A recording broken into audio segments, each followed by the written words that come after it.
Monday is nomination day in Barbados, and by the time the day is over, more than 100 political hopefuls are expected to officially register their candidacy to contest one of the country's 30 seats in the House of Assembly. Ahead of the snap election scheduled for January 19th, political parties seeking to loosen the Barbados Labour Party's overwhelming grip on the legislative branch of government have been teaming up. An alliance has been announced between the United Progressive Party and the People's Party for Democracy and Development, while a coalition between Solutions Barbados, the Barbados Sovereignty Party, and at least one other undisclosed political organization is reportedly in the works. The surprise election announcement by Prime Minister Mia Mottley definitely caught some parties unawares. Barbados Today reports that even as PPDD and UPP leaders turned out over the weekend to lodge the required deposits for some of their alliance candidates, neither Bishop Joseph Atherley nor Lynette Eastmond could tell the paper exactly how many candidates the alliance would ultimately field. Meanwhile, Grenville Phillips, putative leader of the Solutions Coalition, said that while his team would likely not have candidates for all 30 electoral seats, they were prepared to endorse candidates from outside the coalition who they feel are aligned with their interests. The Barbados Electoral and Boundaries Commission now just has over 2 weeks to ensure that everything is in place for the first election of the Barbadian Republic, a compressed timeline that has already led to some strife. For several hours last Wednesday, an electronic copy of the entire voting register was available online to anyone who chose to access the EBC's website.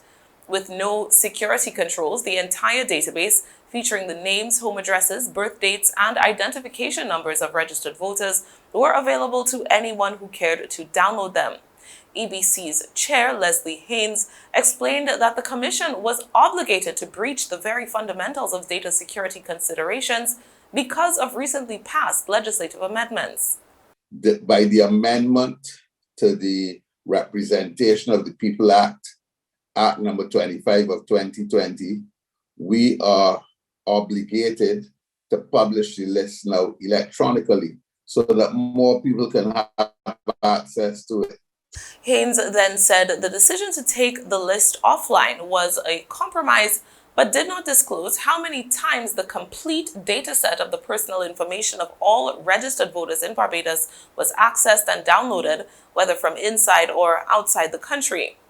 Another issue of consternation was the admission by Barbadian health officials that no arrangements would be made to facilitate voting of those who were in quarantine or isolation for COVID-19. We understand that voting is the cornerstone of our democracy.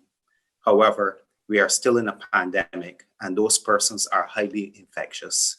And we wouldn't want those persons to go out to a polling station.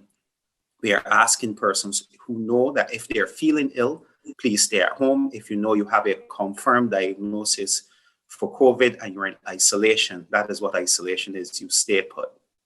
Thank you very much. Despite countries such as Jamaica putting provisions in place to ensure that people with active COVID-19 infections could still exercise their democratic right to vote, Barbadian authorities have defended their decision to disenfranchise hundreds of registered voters with the justification that isolation facilities like Harrison's Point are extensions of the public hospital system, patients of which have never been facilitated to cast ballots in a general election. As the new republic grapples with legislation that, although recently passed, is already out of sync with modern digital life, as well as the realization that a hasty election call leaves over 1,000 citizens currently with no mechanism to cast a ballot, January 19th swiftly approaches.